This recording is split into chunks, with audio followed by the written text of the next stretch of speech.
Depende de nós e de mais ninguém, que o amanhã seja melhor através do amor e humildade. Depende de nós e de mais ninguém, que o amanhã seja melhor através do amor e humildade. Deixar o tempo e a vida correrem no riacho da amizade. Deixar o tempo e a vida correrem no riacho da amizade, e seremos no amanhã uma grande família. Com certeza nossas vozes vencerão em coro todo mal. Depende de nós e de mais ninguém, que o amanhã seja melhor através do amor e humildade. Deixar o tempo e a vida correrem no riacho da amizade. Deixar o tempo e a vida correrem no riacho da amizade, e seremos no amanhã uma grande família. Com certeza nossas vozes vencerão em coro todo mal, e seremos no amanhã uma grande família. Com certeza nossas vozes vencerão em coro todo mal.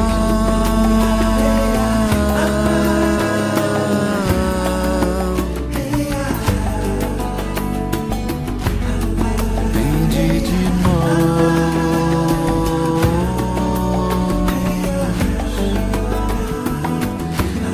a grande família.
amigo, abra os olhos e bom dia. Acorde e faça parte da manhã.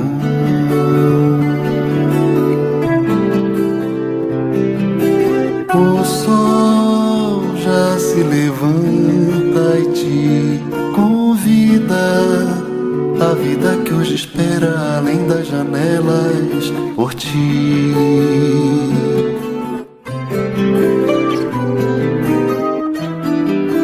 Vem cultivar o amor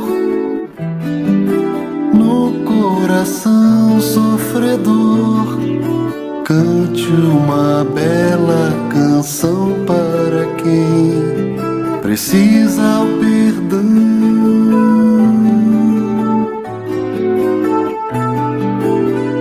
Pela paz transformar, com teu sorriso ganhar afeições. Há tanta gente que precisa de nós. Escute sua voz, amigo. Abra os olhos e bom dia. Acorde e faça parte da manhã.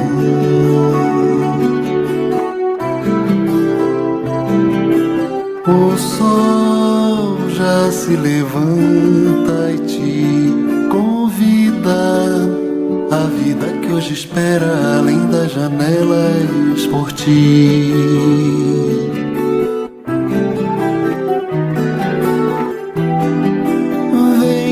Cultivar o amor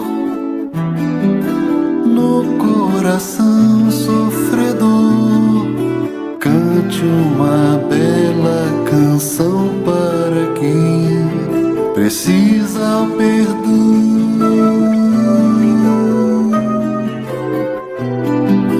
Deixa essa luz te guiar por onde essa estrada levar. Tenha nos olhos o amor de Jesus.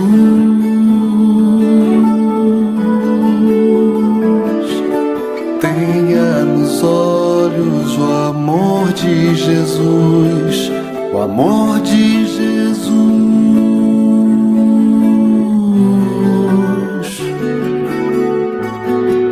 Amigo,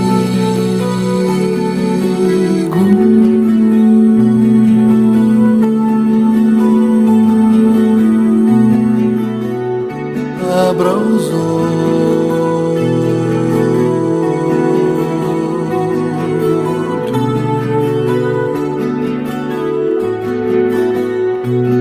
amigo.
Sinto o sol no coração, o azul dourado do céu e as pedras ferindo as mãos. Me calo ante o teu olhar pleno de luz, As palavras me envolvem, as dores, as flores. Jesus,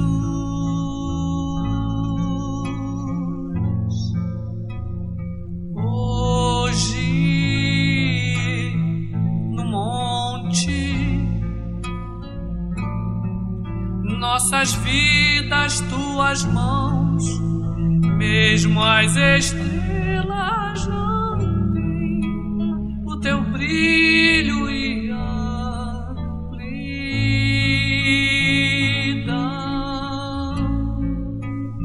e eu esqueço do mundo ante a tua luz, e das certezas, tristezas, das lutas, as flores. Jesus.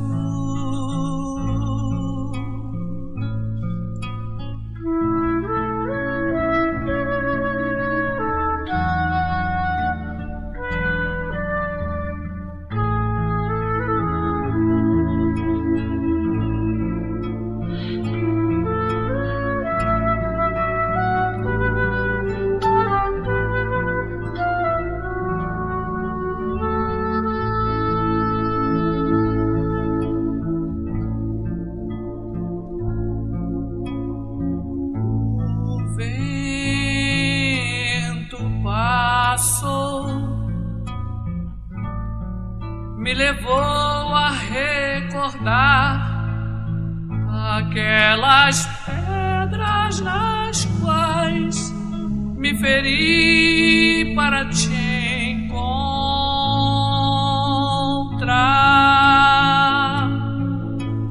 Eu não esqueço da noite, o sol, amor e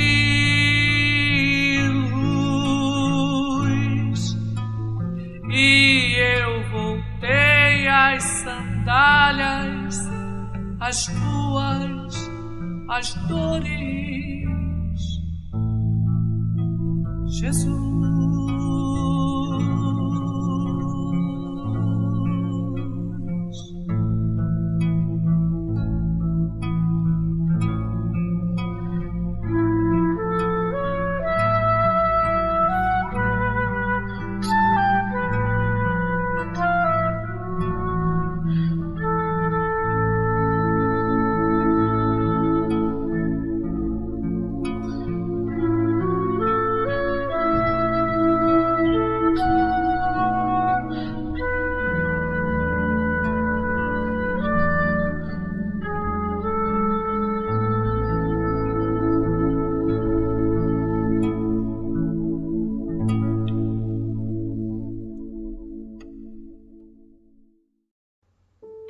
Avisos de julho.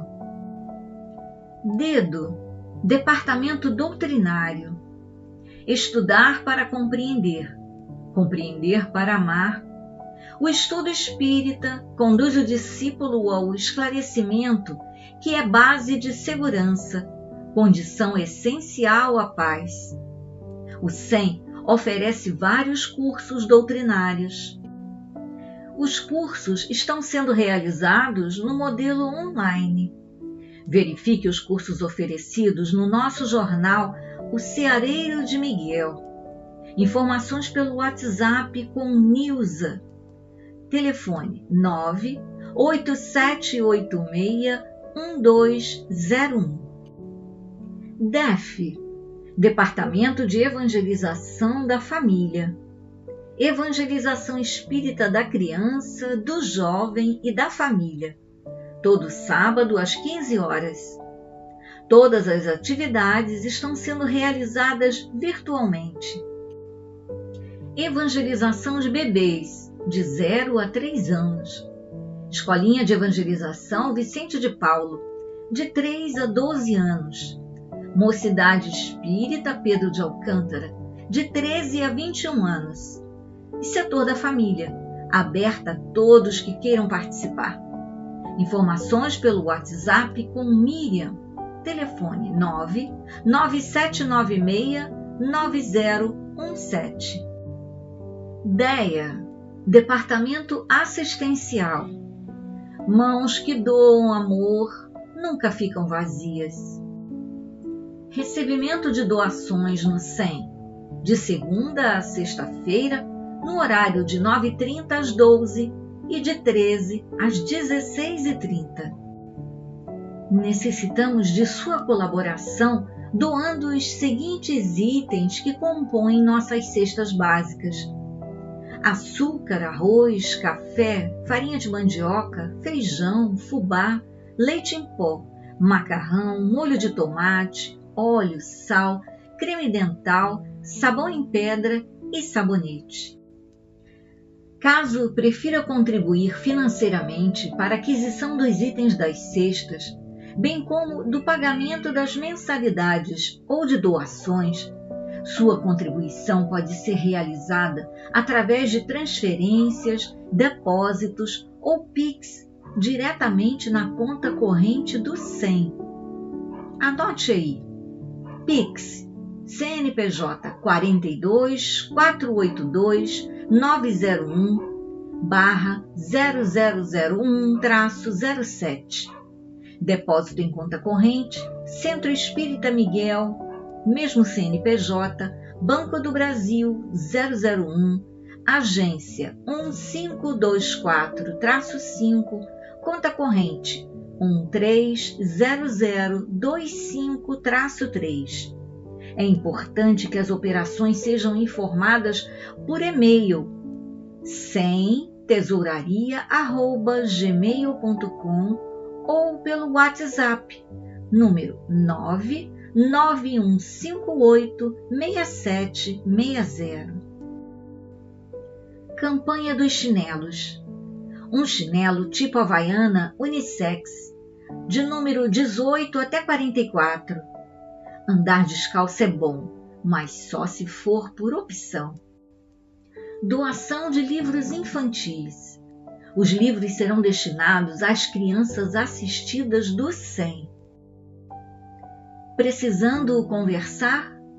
Agende o seu atendimento fraterno pelo WhatsApp 21 95904 9094 ou pelo e-mail sem.atendimentofraterno@gmail.com ou ligue para 21 97506 2671 às terças-feiras de 9 às 11 horas.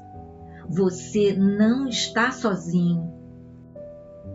Campanha de irradiação pela paz.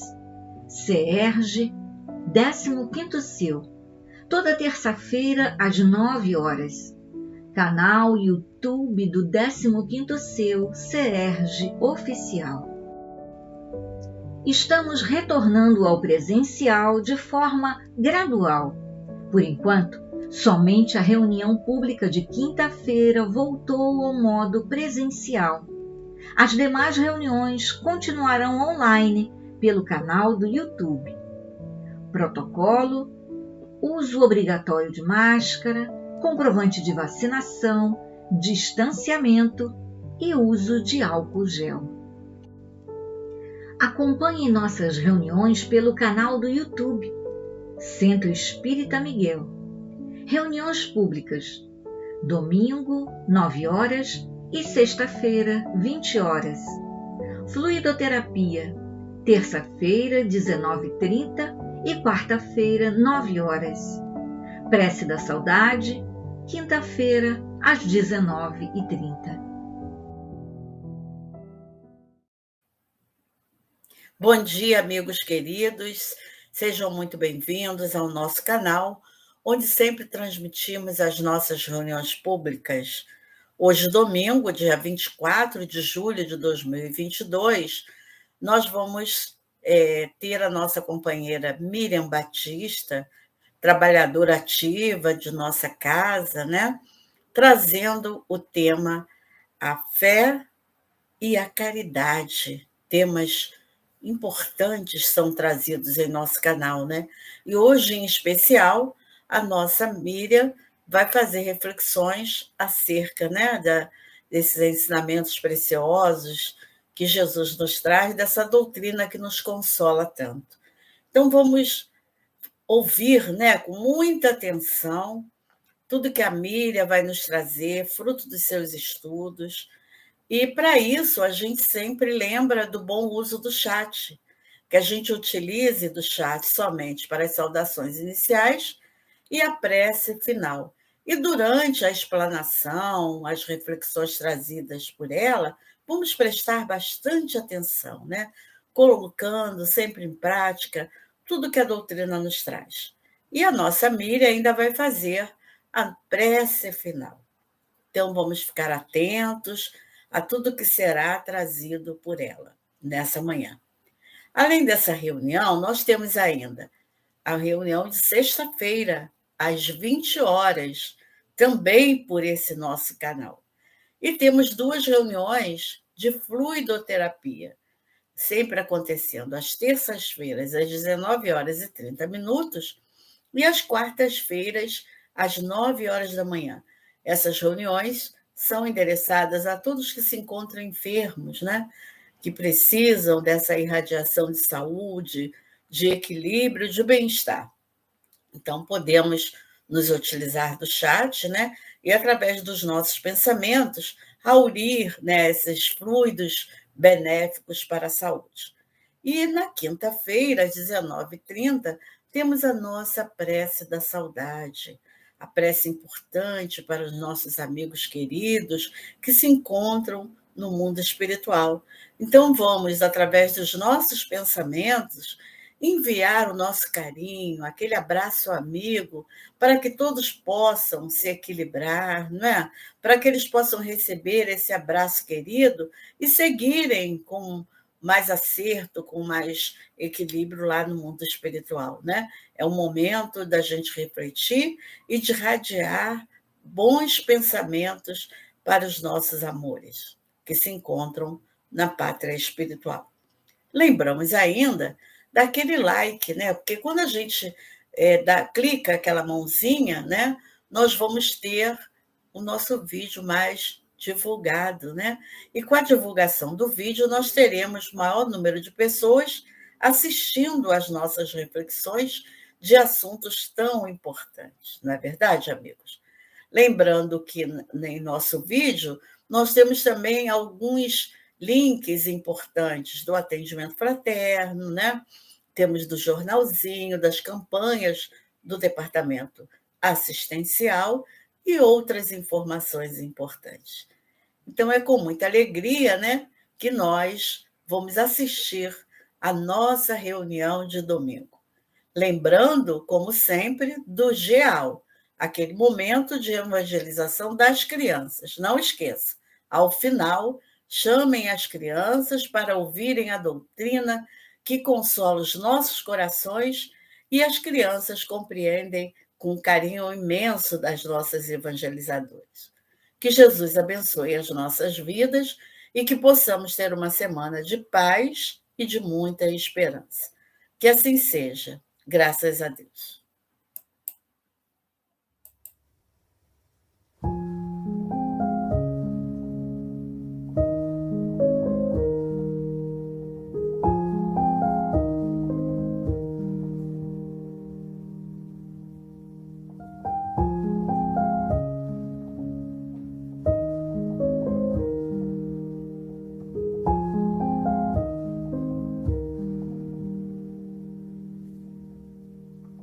Do livro Ceifa de Luz, de Francisco Cândido Xavier, pelo Espírito Emmanuel. Alterações na fé. Não te deixes vencer pelo mal, mas vence o mal com o bem. Paulo, Romanos, capítulo 12, versículo 21. Ante as questões de vivência no cotidiano, se consegues manter a fé em Deus e na imortalidade da alma, acima dos obstáculos em que se nos apuram as faculdades no campo da vida, pensa compadecidamente nos irmãos alterados em matéria de fé, especialmente naqueles que não puderam suportar o clima de trabalho e burilamento em que te encontras e que se bandearam não só para a indiferença, mas também para a negação. Provavelmente, alguns deles se fazem passíveis dessa ou daquela observação, tendente a interromper-lhes por algum tempo a capacidade de influenciação no ânimo alheio. Entretanto, em maioria, são companheiros em graves transformações na vida íntima. Esse terá visto crises e tribulações no instituto doméstico e se vê traumatizado como quem se vê à beira do colapso nervoso. Aquele terá concordado com sugestões deprimentes e haverá caído nos labirintos da obsessão. Outro sofreu a deserção de pessoas queridas e não conseguiu furtar-se a profundo ressentimento.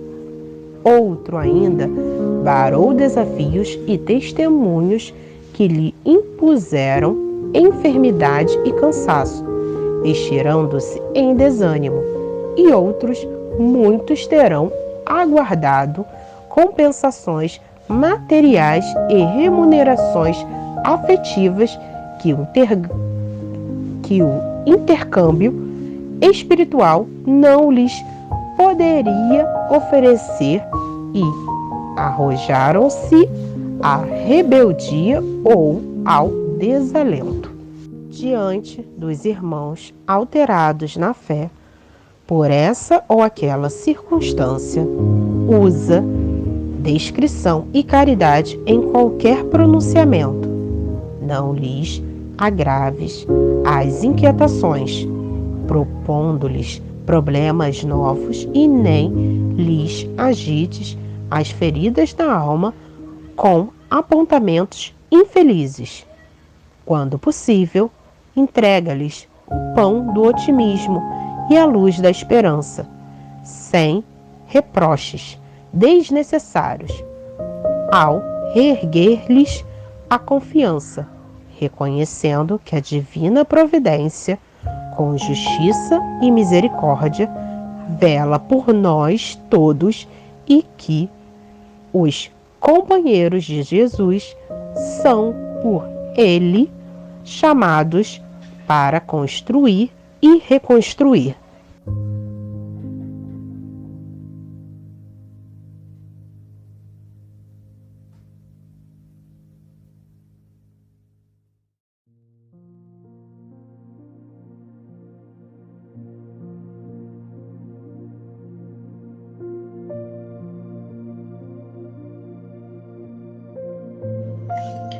Rogamos a Jesus, esse querido amigo, esse irmão maior, que nos ampare nesta manhã em que vamos refletir sobre a doutrina espírita.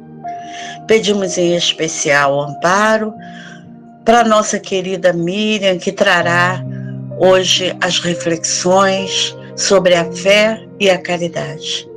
Assuntos sempre importantes para refletirmos, para que a gente possa seguir a nossa caminhada em busca da felicidade que Jesus nos aponta, não é? Queremos ainda rogar a todos esses benfeitores de nossa querida Casa de Miguel, ao nosso amigo Miguel, Catuíte, as irmãs Margaridas e tantos outros que sempre nos acompanham, fortalecendo o nosso entendimento, abrindo as nossas mentes, para que a gente possa fazer as melhores escolhas ao longo de nossa caminhada.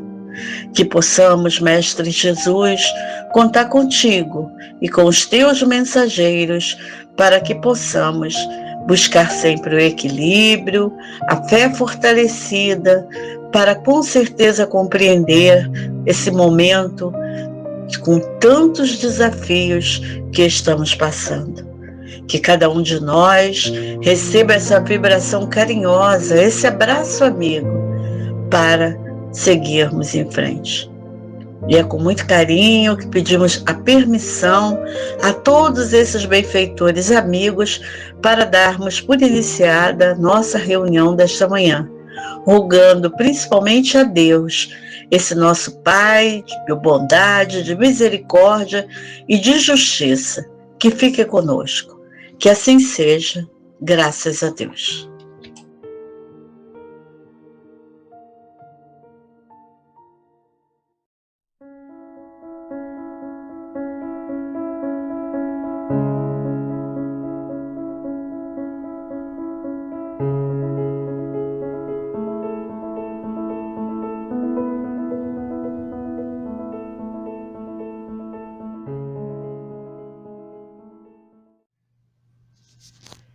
Bom dia, meus irmãos, sejam muito bem-vindos à reunião das manhãs de domingo. Que Deus lhes abençoe com muita saúde, muita paz, junto às suas famílias. Sou Miriam, uma trabalhadora do Centro Espírita Miguel. Coloquei uma foto para que possam saber como eu sou. Sou negra, tenho os cabelos curtos, grisalhos e encaracolados. Eu estou na foto usando uma blusa bem clara e atrás de mim uma parede branca. O nosso ponto de reflexão de hoje, o nosso assunto, é a fé e a caridade.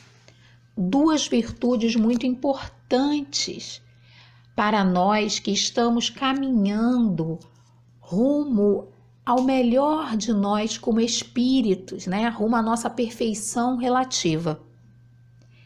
E nós vamos entender como essas duas virtudes impactam positivamente o nosso caminhar e a nossa atuação junto à família, à sociedade, no ambiente de trabalho, onde quer que nós estejamos, como agentes de mudança que somos, de mudança para o bem.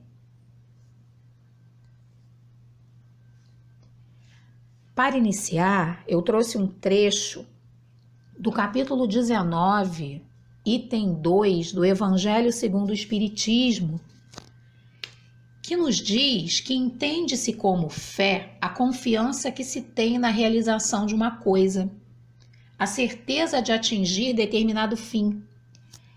Ela dá uma espécie de lucidez que permite se veja em pensamento a meta que se quer alcançar e os meios de chegar lá, de sorte que aquele que a possui caminha, por assim dizer, com absoluta segurança.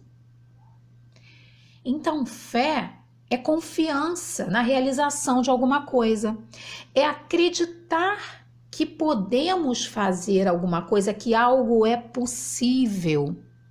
Mas nós vamos ver mais adiante que não é acreditar por acreditar.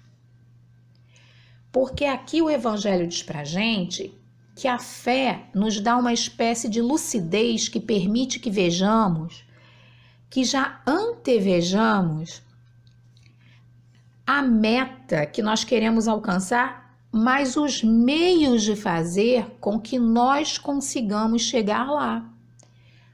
Porque para chegarmos a um ponto, para vencermos uma distância, seja ela uma distância física ou de ações que nos levem a um determinado objetivo, a um determinado ganho, né, a conseguir alguma coisa, nós temos passos a seguir e nós temos também ferramentas que podem nos auxiliar. Então, ele está dizendo para a gente, né, o Evangelho, que quem possui fé caminha com absoluta segurança, porque compreende ser possível, mesmo em meio à tristeza, às vezes a situações muito adversas, ser possível mudar o quadro no qual nos encontramos. Mas também a fé reside no entendimento de que às vezes nós não podemos mudar, mas podemos suportar, mas podemos lidar com aquela situação, podemos fazer o melhor dentro daquilo que nos acontece. E que nós nunca estamos sozinhos nessa situação. Mesmo que fisicamente às vezes estejamos sozinhos, a fé nos leva à compreensão de que há uma força maior que nos guia, nos ampara, nos envolve, nos conforta.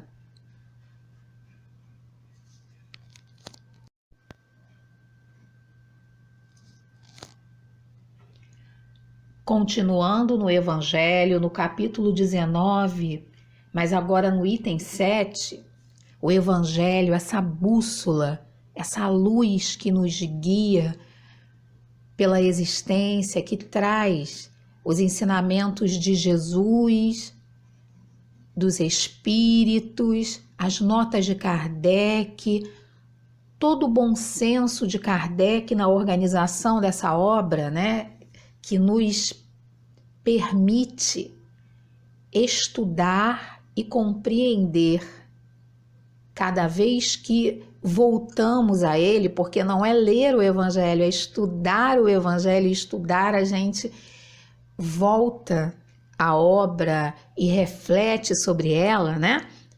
O Evangelho nos diz assim: a fé necessita de uma base que é a inteligência perfeita daquilo em que se deve crer.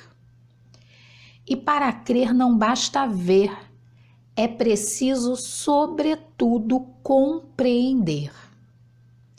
E aqui eu faço uma parada, porque nós hoje temos, por exemplo, né, eu não vou lembrar o nome agora, mas nós temos vídeos. Tem até um vídeo do Tom Cruise que está circulando, em que a pessoa fala alguma coisa, mas na verdade ela não falou aquilo. Tudo foi construído através do computador, né? Através das novas possibilidades que nós temos de fazer isso. Então não basta ver. Às vezes nós estamos vendo um vídeo de alguém falando alguma coisa, mas não é por isso que eu vou acreditar. A fé, ela compreende, ela necessita de muito mais do que isso. Seguindo, a fé cega já não é deste século. E de que século Kardec estava falando? Do 19, né? Nós já estamos no 21. Então, se a fé cega não era do século 19, que dirá do século 21? Tanto assim que precisamente o dogma, né? Dogma é algo que nós não contestamos, simplesmente acreditamos. O dogma da fé cega é que produz hoje o maior número de incrédulos, porque ela pretende impor-se, exigindo a abdicação de uma das mais preciosas prerrogativas do homem, o raciocínio e o livre-arbítrio. Mais uma parada no texto. Nós sabemos que é uma questão de manutenção do poder não permitir que o outro raciocine. Isso vem de muito tempo, gente. Na antiguidade, os iniciados, entre aspas, né, eram aqueles que possuíam as informações. E as pessoas do povo, que sempre foi a maioria, não possuíam. Então, quem tem o conhecimento tem o poder. Quando o Espiritismo chegou para a gente, uma das primeiras providências foi vulgarizar o conhecimento, ou seja, que esse conhecimento chegasse para todo mundo. Então, o que o Evangelho, tá nos dizendo? Acreditar, porque o outro diz para a gente, seja ele em que posição de poder ele estiver, e nós vemos que, por exemplo, uma grande religião que vem desde do início lá da Idade Antiga, ela sempre se posicionou se valendo da crença cega dos seus profitentes, e hoje também, infelizmente, nós temos religiões que se valem ainda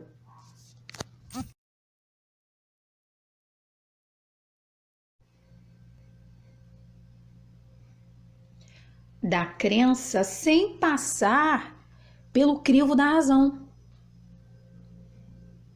Então já não é mais para nós, no estágio espiritual em que estamos, esse procedimento. Mesmo essa grande religião do passado que eu citei, embora ainda, o seu corpo de doutrina siga inalterado, mesmo ela já acompanha os novos tempos. Então vamos seguir. O Evangelho diz pra gente assim: não admitindo provas, ela deixa, ela quem? A fé cega. No espírito, alguma coisa de vago que dá nascimento à dúvida. Então, voltando lá no início do texto, a fé necessita de base, e essa base é a inteligência perfeita, ou seja, a compreensão perfeita daquilo em que estamos crendo. Vamos voltar para o texto. A fé raciocinada, por se apoiar nos fatos e na lógica, nenhuma obscuridade deixa.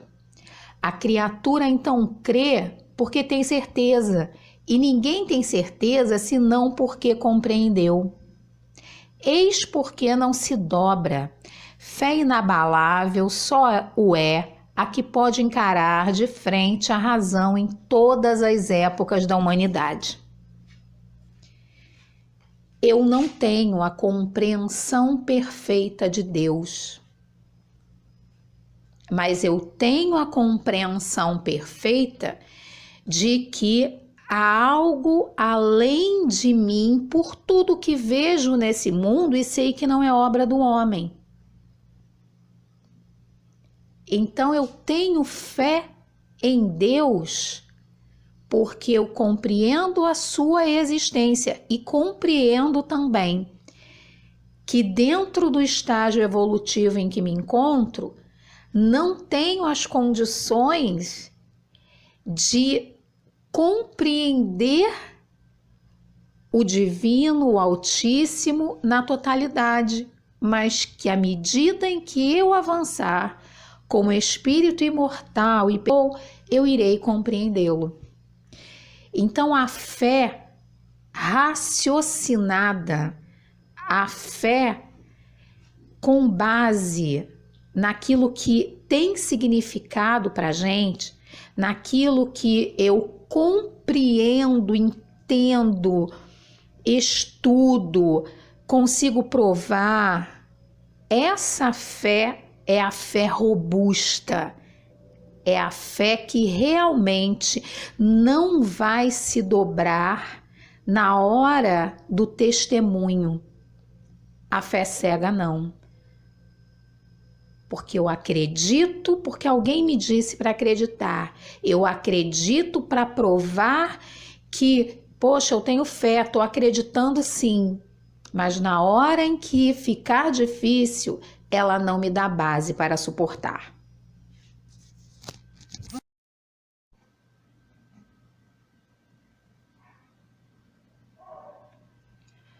Para ser proveitosa, a fé tem de ser ativa.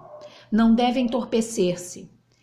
Mãe de todas as virtudes que conduzem a Deus, cumpre-lhe velar atentamente pelo desenvolvimento dos filhos que gerou. Essa passagem está lá no capítulo 19, item 11 do Evangelho segundo o Espiritismo. E temos também a orientação de Tiago. Porque, assim como o corpo sem o espírito está morto, assim também a fé sem obras é morta. Então, nós percebemos que a fé, além de ter que ser raciocinada, uma fé que compreende perfeitamente aquilo em que crê, também tem de ser ativa essa virtude. Ou seja, se eu quero alcançar um determinado objetivo, eu não posso ficar parada aguardando que aconteça. A fé não é uma virtude passiva. Então eu vou compreender este objetivo a alcançar, que este objetivo é bom para mim. Isso é importante observar, porque às vezes nós buscamos coisas que no fim das contas não serão benéficas para nós. E a partir desta compreensão, eu vou buscar todos os meios para alcançar esse objetivo. Eu vou agir. Também há situações em que o alcance deste objetivo não está em nossas mãos. E aí talvez venha a pergunta: mas então teremos que ficar passivos aguardando a solução que está em outras mãos? Não. Podemos atuar também aí. Se nada podemos efetivamente fazer para melhorar, para conseguir, e temos que aguardar a solução de outra pessoa, mesmo assim, podemos fazer alguma coisa. Podemos melhorar as nossas leituras, intensificar as nossas leituras, aumentar o número de vezes que ao longo do dia recorremos aos textos que vão fazer com que nosso pensamento se mantenha positivo, elevado, sintonizado com o alto.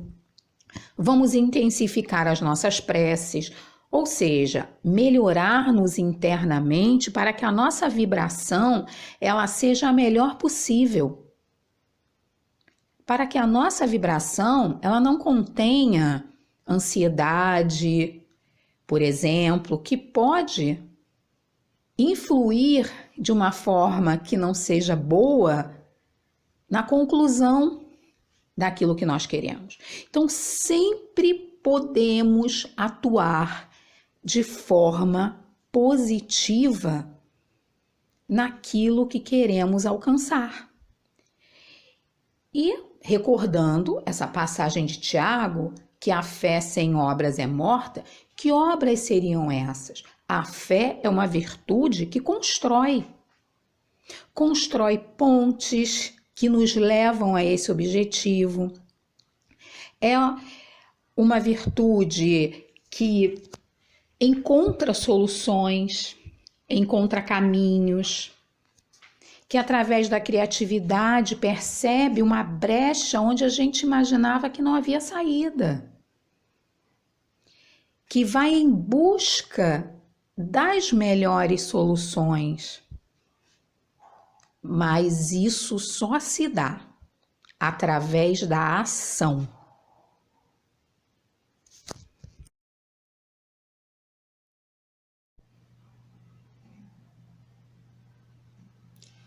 E seguindo no item 11 do capítulo 19 do Evangelho, nós lemos o seguinte: tende, pois, a fé com o que ela contém de belo e de bom, com a sua pureza, com a sua racionalidade. Não admitais a fé sem comprovação, cega, filha da cegueira. Amai a Deus, mas sabendo por que o amais. crede nas suas promessas, mas sabendo por que acreditais nelas. Segui os nossos conselhos, mas compenetrados do fim que vos apontamos e dos meios que vos trazemos para o atingirdes. Crede e esperai sem desfalecimento. Os milagres são obras da fé. Então, nós precisamos crer, como já temos falado até aqui, mas sabendo por que precisa fazer sentido para nós. Não acreditar por acreditar. Ah, eu acredito, mas por quê? Já pensou sobre isso? Já refletiu, estudou, pesquisou? Muitas vezes não. Porque nós temos um passado no qual o simples fato de acreditar provava algo sobre nós e duvidar não falava bem da nossa pessoa, né? Ah, aquela pessoa duvida. Duvidar por duvidar não é bom, mas precisamos racionalizar, passar pelo crivo da nossa razão. A partir disto, o nosso crer, a nossa crença, ela se fortalece. Porque aí nós saberemos, né? Eu já não creio apenas, eu sei. Os milagres são obras da fé. Ou seja, o que é um milagre, né? Nós sabemos lá no capítulo 14 da Gênese que não são derrogações da lei da natureza, mas levando no sentido figurado, por exemplo,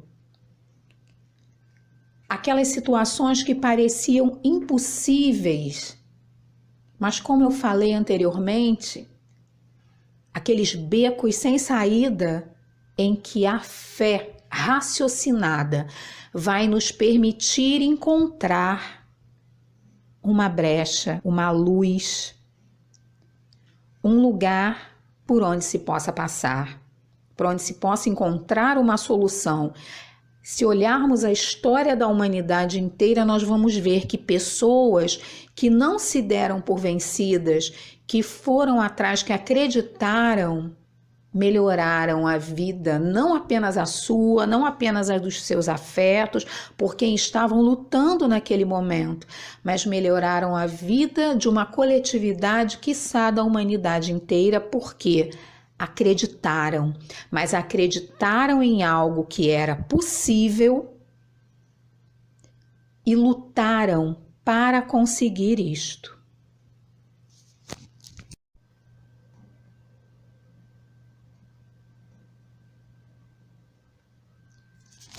Aqui nós nos deparamos com uma parábola já bastante conhecida.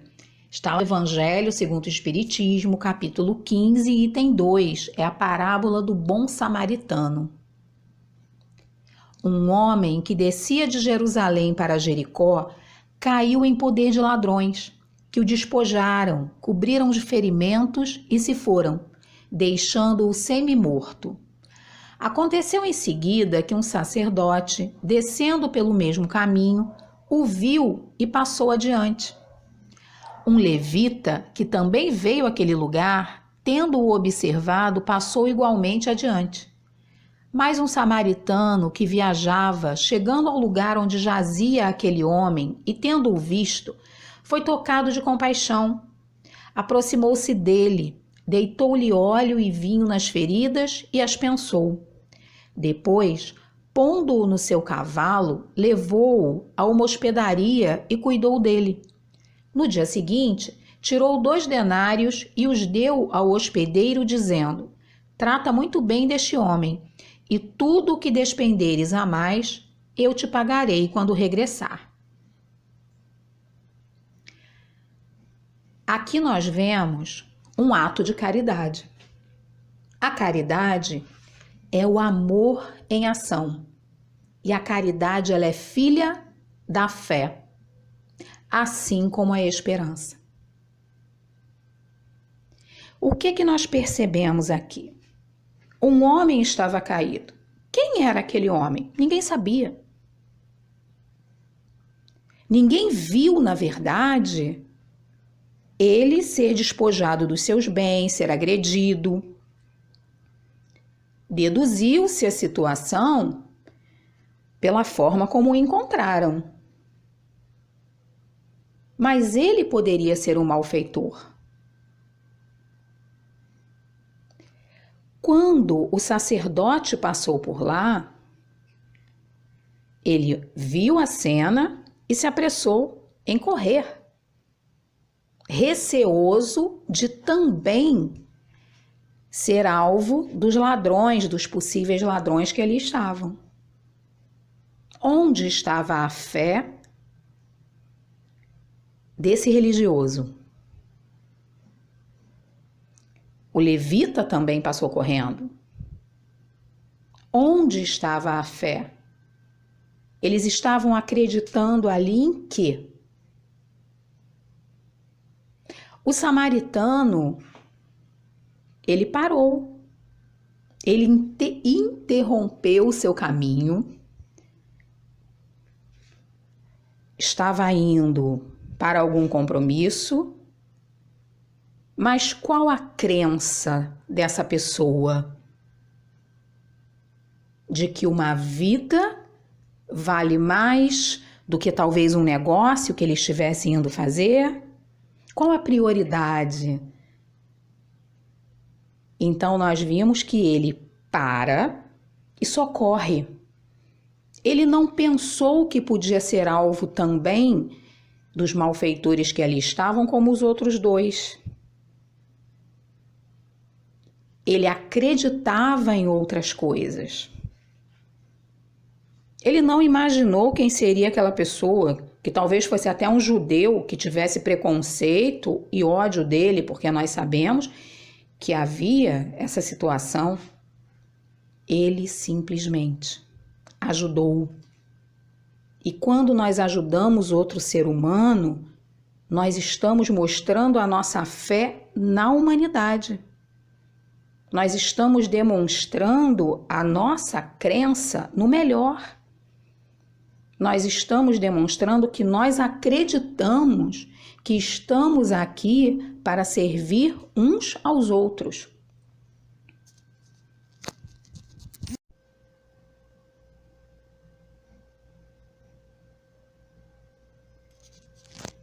Estamos demonstrando com a ação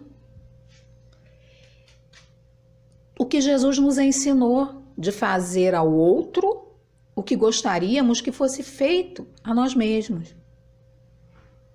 Então, quando eu levo ao outro um prato de comida, quando eu me uno a grupos que visitam pessoas que estão numa situação de cárcere, quando eu vou a um orfanato, quando eu vou a um asilo, quando eu exerço a caridade dentro da minha própria casa, ou falando ou calando, ou de outras tantas maneiras, porque nós temos N maneiras de exercer, de fazer a caridade, eu estou raciocinando em cima da crença de que todo o ser humano, ele progride, melhora, de que a minha ação, ela pode ser uma ação efetiva no bem-estar, na melhoria, no progresso, na mudança de outra pessoa, ou mesmo de uma coletividade inteira, do mundo inteiro. E acima de tudo, eu estou demonstrando a minha fé em Deus, Pai Criador de todos nós e de tudo que há. Estou me colocando a serviço de Deus onde quer que esteja. Estou sendo positiva. Porque se eu não acreditasse, se eu não entendesse tudo isso, de que todo o bem, o melhor sempre se faz, de que eu sou uma agente de mudança, uma agente do bem onde quer que esteja, para que fazer isso? Para que melhorar o outro? Às vezes a gente escuta, né? Você vai fazer isso por essa pessoa, mas essa pessoa não quer nada, não faz nada por si mesma, não. Você está sendo enganado, ou você está perdendo seu tempo. E quando nós efetivamente nos dispomos a esse auxílio, nós sabemos que não estamos perdendo o nosso tempo. Por mais que o outro, nesse momento, ele não possa dar as respostas que nós gostaríamos, não possa mudar da maneira que nós gostaríamos, toda a atitude caridosa, todo o apoio e todo o amparo vão ser tijolinhos na construção desse ser humano. Em dado momento, essas sementes de caridade que vão sendo plantadas no coração do outro, essa outra face que nós vamos mostrando, às vezes, para pessoas que só conheceram a adversidade e violência, vão fazer a diferença na modificação para o bem dessas pessoas, vão fazer diferença para nós, porque é um exercício constante que nos aprimora por dentro. Nós não somos melhores do que ninguém. Estamos todos nessa permuta constante de auxílio. Ajudamos e somos ajudados. E a fé, acreditar que há um propósito para nós, que nós somos importantes no auxílio ao outro, nas tarefas que fazemos, no ambiente de trabalho, na nossa família, na casa espírita. Não estou dizendo mais importantes, ou as mais importantes, ou mais importantes do que alguém importante. A nossa atuação, ela tem uma importância. E Deus está sempre necessitando de nós, como nós necessitamos dele.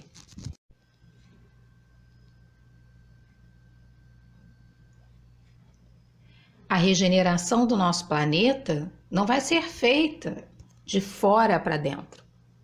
Nós não vamos acordar um dia e estará tudo mudado. Nós somos os agentes da mudança.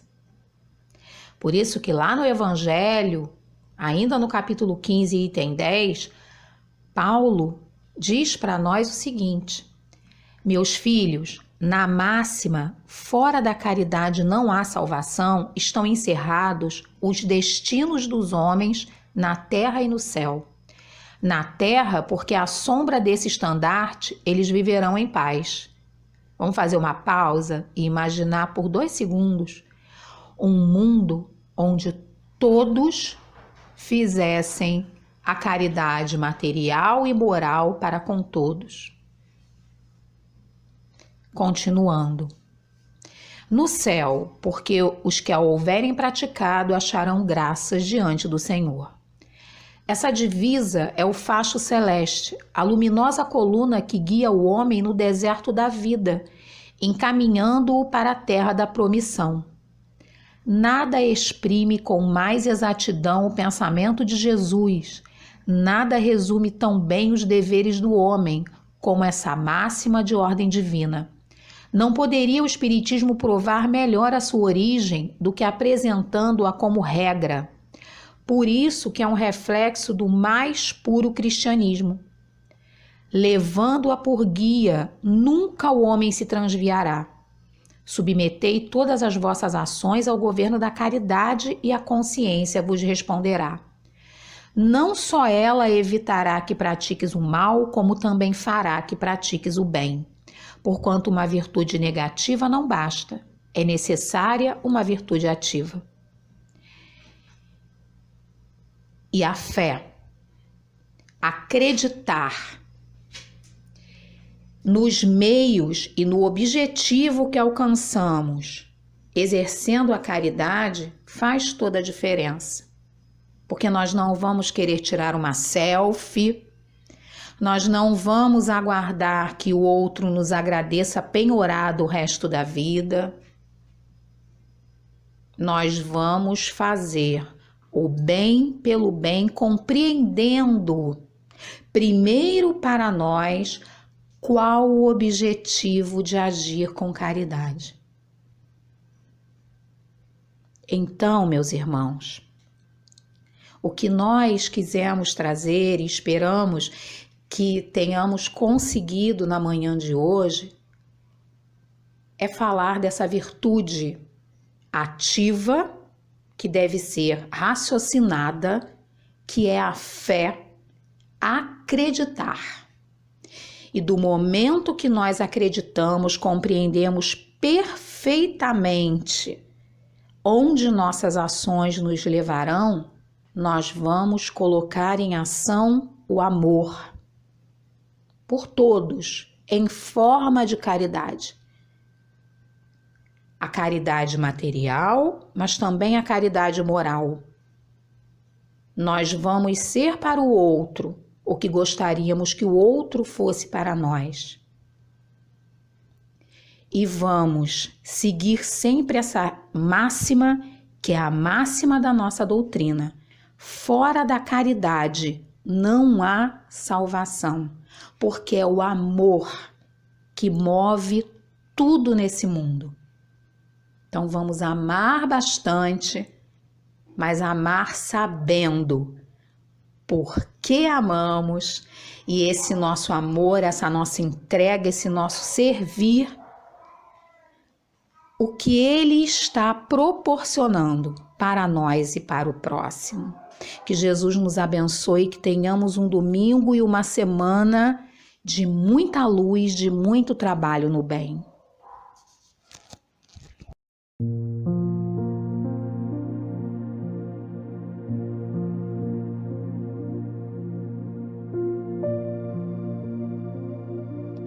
E ao término de mais uma oportunidade de estudo, de reflexão sobre o Evangelho de Jesus, sobre as orientações dos Espíritos, nós agradecemos a Deus, a Jesus, a espiritualidade amiga, que sempre nos oportuniza espaços de reflexão a fim de que sigamos com mais segurança, mais firmeza nesse caminho que nos leva à melhoria de nós mesmos, à nossa iluminação íntima. Muito obrigada por tudo. E nessa prece também pedimos que envolvam todos aqueles que nesse momento estão passando por necessidades, estão nas zonas de guerra, de conflito, estão nas instituições de longa permanência, nos cárceres, estão se sentindo sozinhos fisicamente, estão nos hospitais. Que todos que estão em situação de vulnerabilidade, Senhor, possam ser abraçados e que nós, que somos filhos teus, assim como todos eles, na medida de nossas forças, possamos minorar um sofrimento, um desalento nos lugares por onde passamos. Sabemos que um sorriso, um bom dia, faz toda a diferença na vida de alguém. E assim, eternamente gratos por todo o amparo, por todo o consolo, por todo o estímulo ao bem, te pedimos permissão para encerrar a nossa reunião da manhã de hoje. Sê conosco hoje e sempre, Pai de bondade e misericórdia. Que assim seja.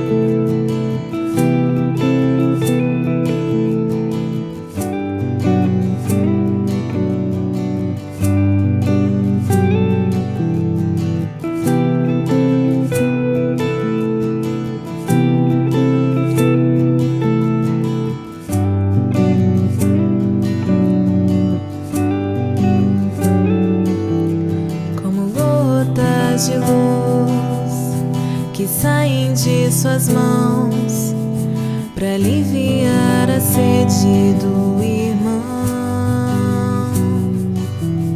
Sua voz, um acorde melódico. Então,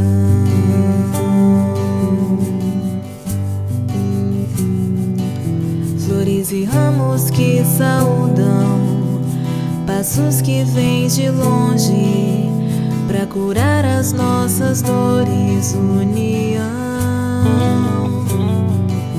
Aquele brilho no olhar, infinito amor no coração. Hoje entendo que buscar Jesus é achar amor. É preciso trabalhar, busque e achará, plante e colherá o amor.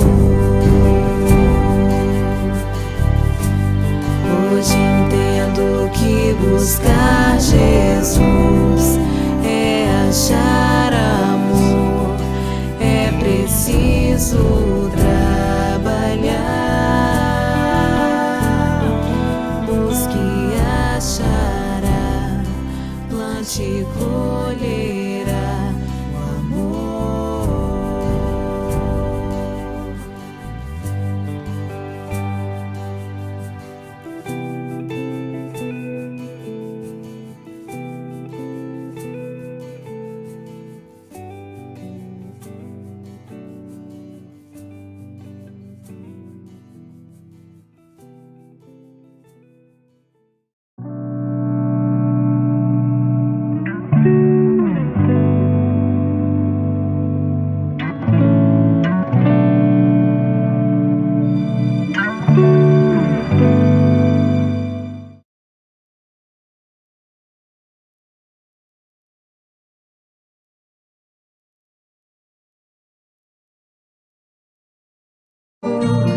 Será que tem remédio pra curar meu tédio? Será que existe cura pra toda essa loucura? Calma, o mundo precisa de paz. Será que estava escrito em algum livro antigo? Se foi premeditado ou coisa do acaso? Calma, o mundo precisa de paz. No fim tudo volta ao seu lugar. Talvez seja a hora pra pensar. Nem tudo se pode controlar. O que será que o mundo tem a falar? No fim tudo volta ao seu lugar. Talvez seja a hora pra pensar. Nem tudo se pode controlar. O que será que o mundo tem a falar? Calma, calma, calma.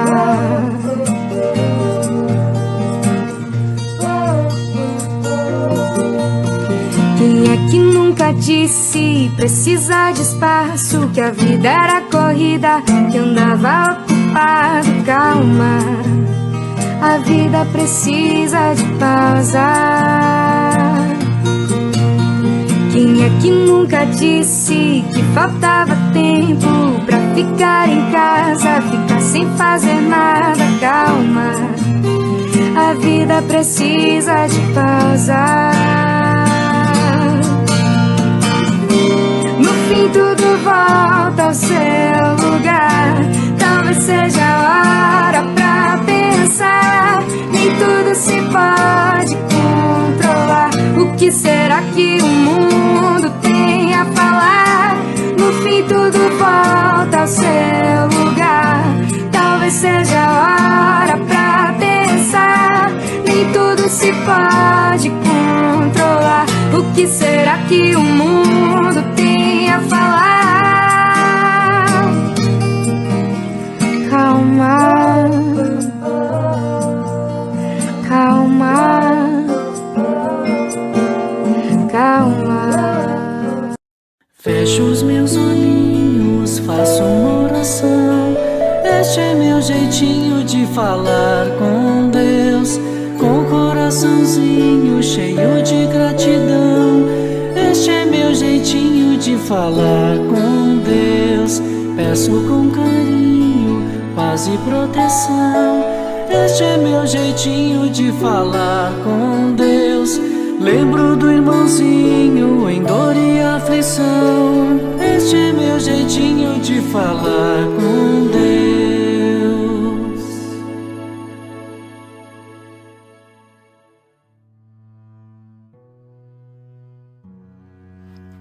Vamos agora acalmar o nosso coração, imaginar um lugar bem bonito, onde a natureza resplandece, trazendo uma tranquilidade e uma paz interior. O dia está claro, nos convidando a refletir o quanto a natureza nos cura.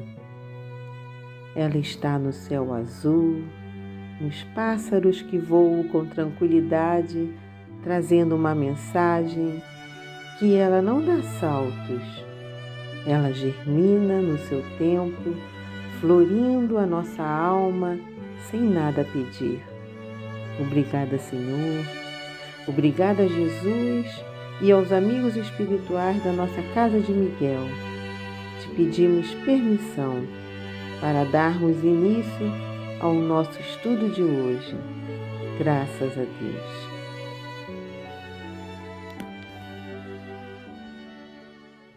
Oi, pessoal, tudo bem? Hoje nós vamos conversar sobre a obediência e a resignação. Obediência e resignação são traços permanentes do espírito que soube colocar a sua total confiança no poder maior. A obediência é o consentimento da razão e a resignação é o consentimento do coração. Isso está lá no Evangelho segundo o Espiritismo, no capítulo 9, item 8. É uma mensagem de Lázaro, de Paris, 1863. A obediência e a resignação não são a negação da vontade e do sentimento. Ao contrário, são virtudes que se expressam em ações muito ativas e difíceis para a maioria dos homens, porque reflete uma confiança plena em Deus e em suas leis. A obediência e a resignação cristã, para assim serem qualificadas, devem ter o aval da razão e da sensibilidade, através de raciocínios que as tornem compreensivas, demonstrando seu valor e sua necessidade ao viver do homem na terra e ao seu viver eterno. Conhecemos dois momentos bastante importantes como exemplo de resignação e obediência. Um deles é aquele momento em que Maria ficou sabendo que seria mãe. Maria, ao saber da sua gravidez, ao saber que tinha sido escolhida por Deus para dar à luz a um dos seus mais eminentes filhos, Jesus, se dirigiu ao Pai dizendo: Senhor, faça-se em mim segundo a tua vontade. Esse momento em que Maria se dirige a Deus, ela está demonstrando uma resignação, mas era uma resignação de quem sentiu a importância daquele momento e daquela notícia. Maria certamente não poderia avaliar ainda as consequências, os desdobramentos da maternidade, mas sabia que era uma escolha do Criador. Se era uma determinação de Deus, isso tinha que ser algo importante para a sua vida e para a vida. O outro momento é quando Francisco de Assis diz assim: Senhor, faz de mim um instrumento de tua paz. Francisco se utiliza de outro recurso, sabendo que ser instrumento de Deus é algo muito importante. Pede a Deus para que faça dele um instrumento do trabalho.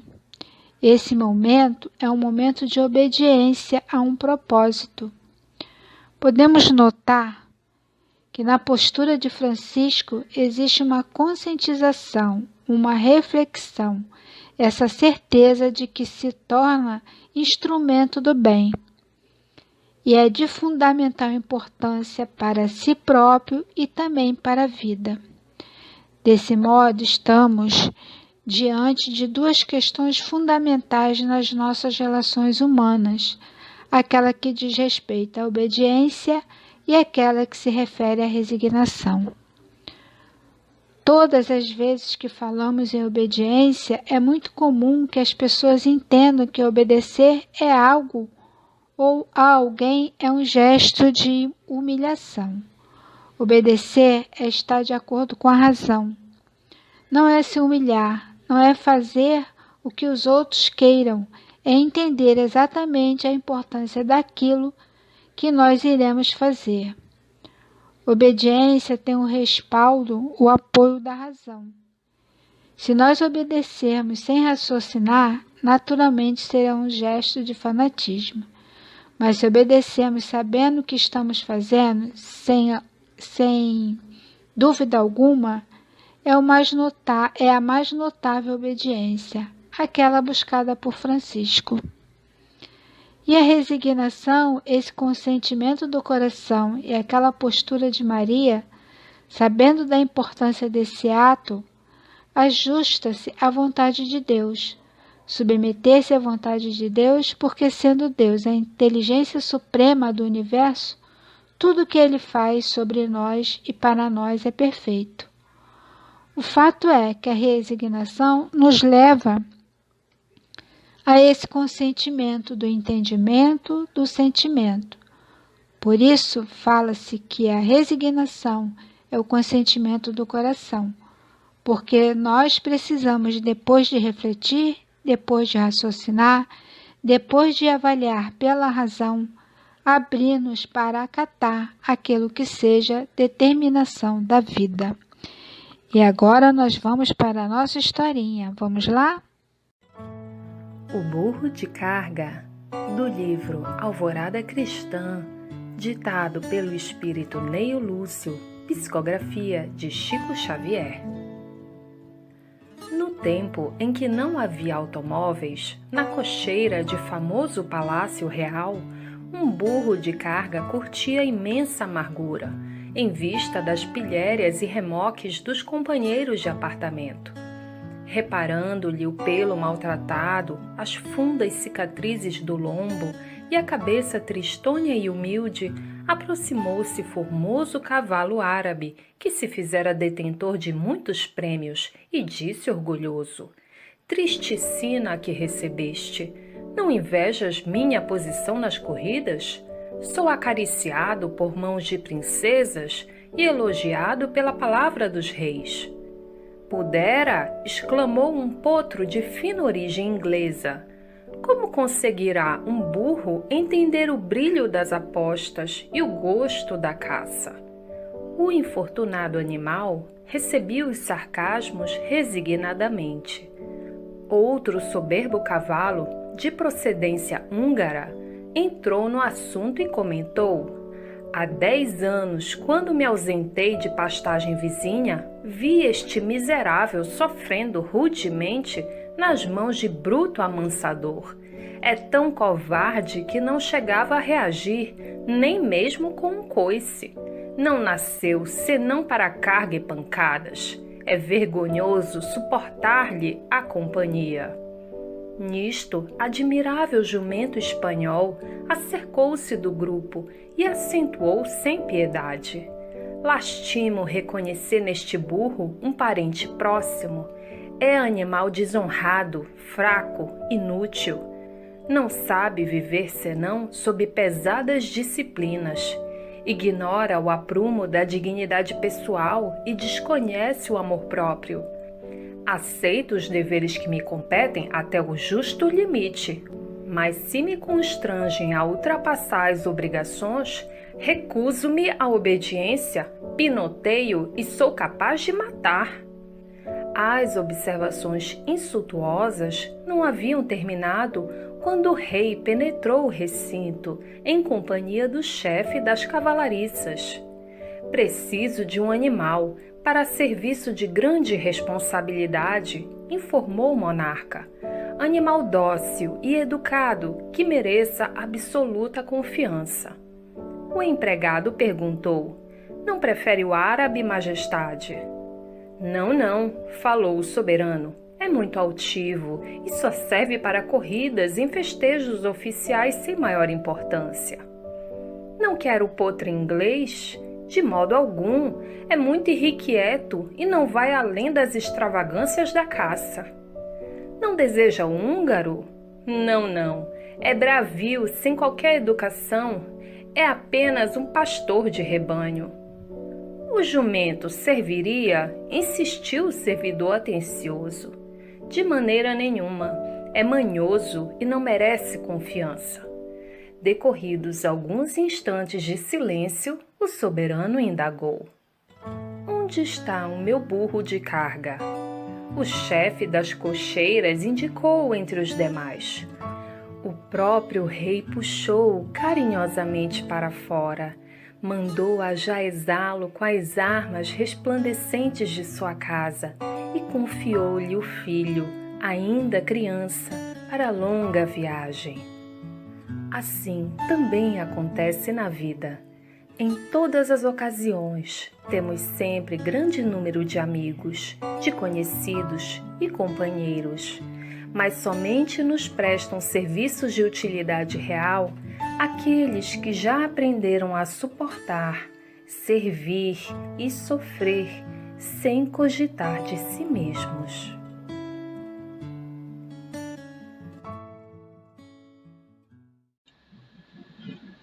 Olá, crianças! Tudo bem com vocês?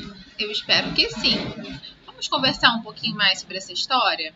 É do livro da Alvorada Cristã, com o título Burro de Carga. Começou num palácio, no celeiro, onde tinham vários animais. O cavalo árabe, o burro, o jumento, o potro, o cavalo húngaro.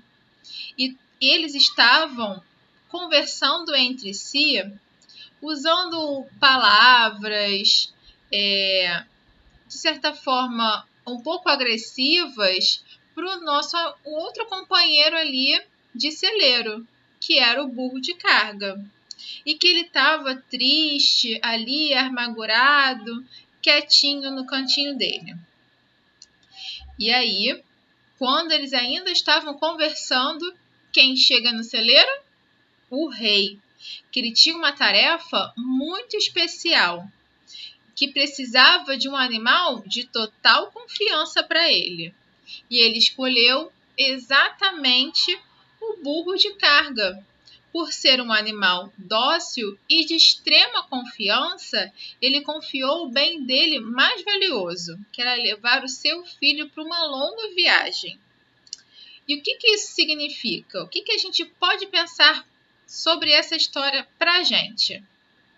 Que o burro de carga, justamente por ser um animal obediente e resignado, ganhou mais valor do rei.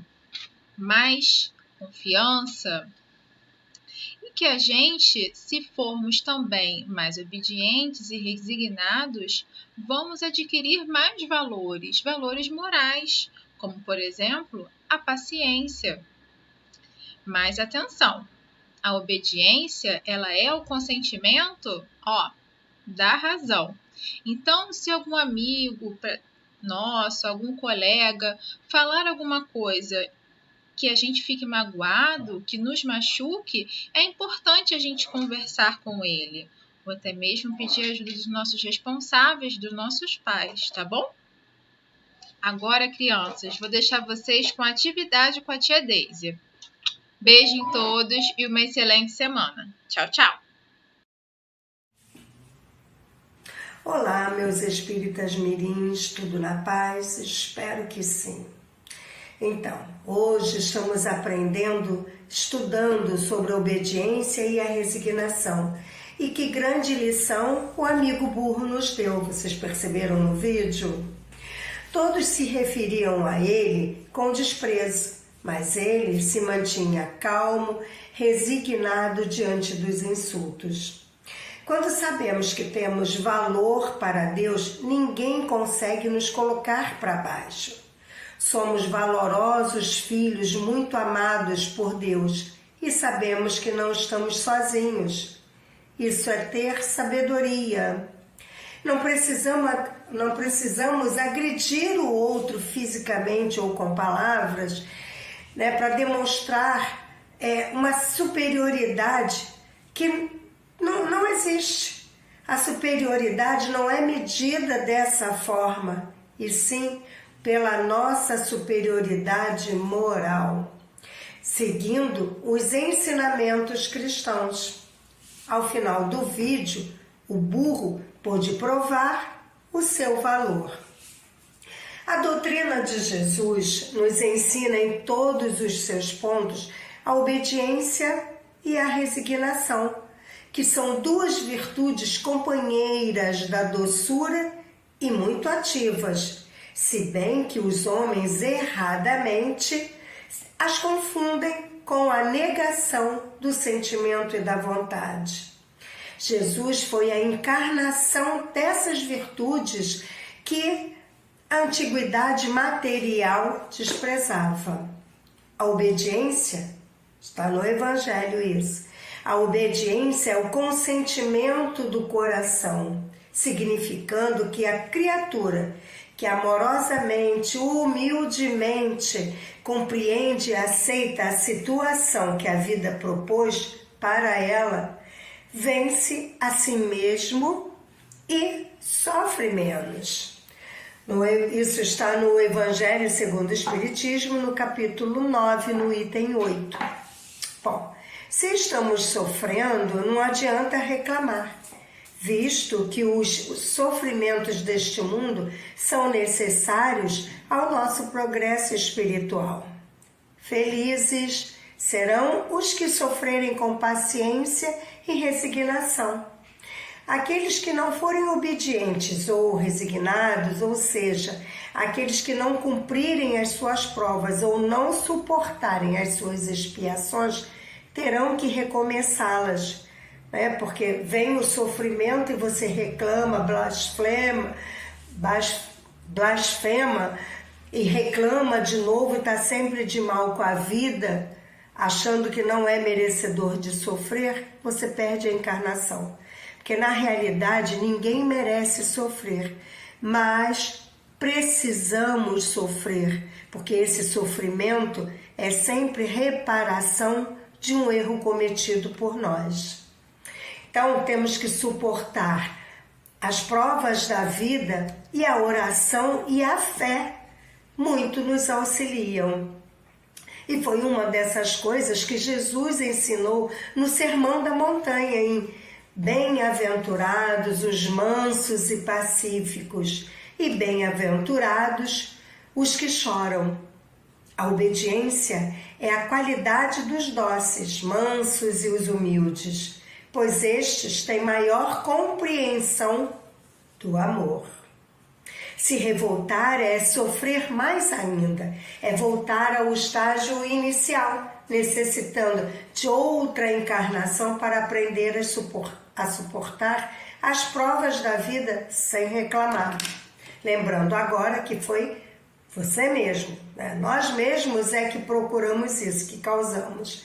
Então, nós temos que refletir na certeza de que não sofremos à toa. Tudo tem uma razão de ser.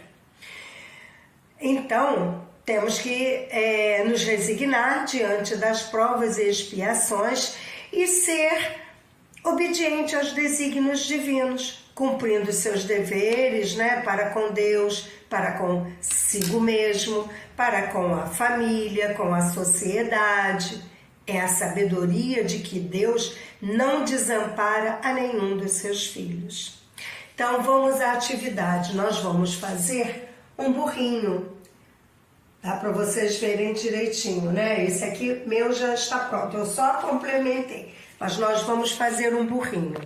Então nós vamos precisar de uma folha que você pode aproveitar, tá usado de um lado e você usar do outro, né?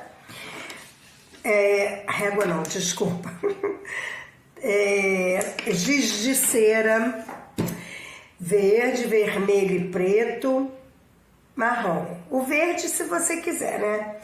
A borracha, para dar uma apagadinha numa coisinha só, e lápis. Ah, sim! E algo redondo. Eu estou usando o copo do meu amado aqui. Então, vamos mirar aqui na folha. Isso. Você vai colocar... Poxa, rabisquei a folha.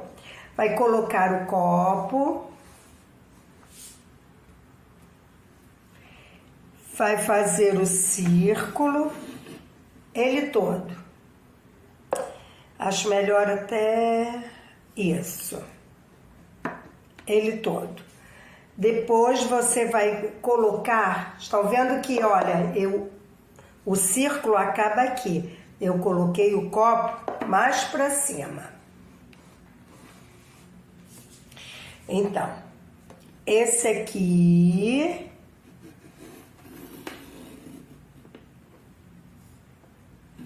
Você não chega a fazê-lo até o final, não. Dá para vocês verem que eu parei aqui? Dá, né?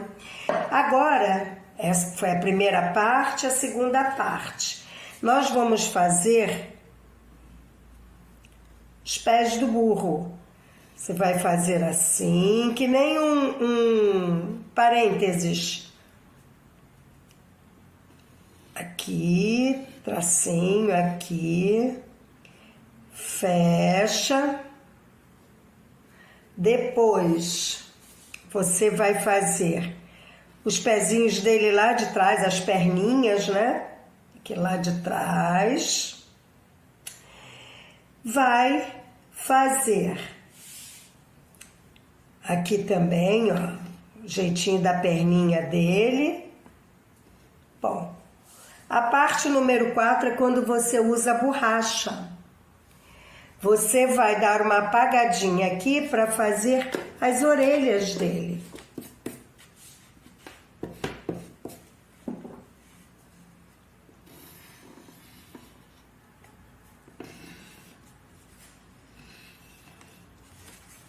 Ok? Vai fazer também o rabo. Olha como é que já está ficando. Bom, agora nós vamos fazer a ponta do rabo dele. Fazer aqui, ó, o pelinho da frente, o meio da orelha. Vamos fazer os olhinhos, o narizinho e aqui embaixo é a boquinha. Olha como é que está o rostinho do burrinho. Olha a boquinha dele aqui, ó. Agora nós vamos pintar. Boquinha.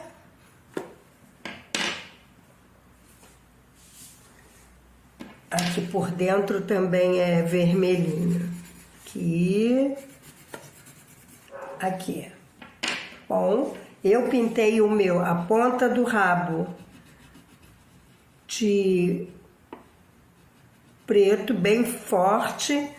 Aqui, ó, o pelo aqui do alto da cabeça dele. Muito bem. Depois bem fraquinho. Esqueci aqui, ó, o casco dele. Senão eles machucam os pezinhos. Então aqui você faz fraquinha. Pinta aqui. Muito bem, assim. Dá para vocês verem, né? Agora aqui, ó. Aqui a parte do focinho é um pouquinho marronzinho. Então, beirada aqui da orelhinha.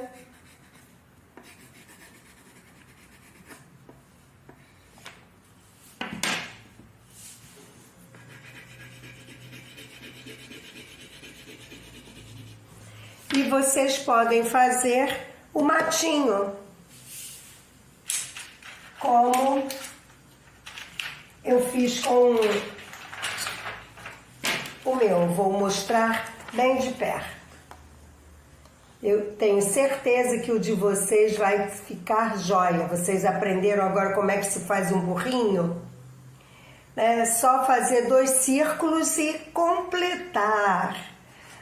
Para quem tiver feito e puder, coloca no Padlet para que a gente veja. Beijos, vamos à prece final.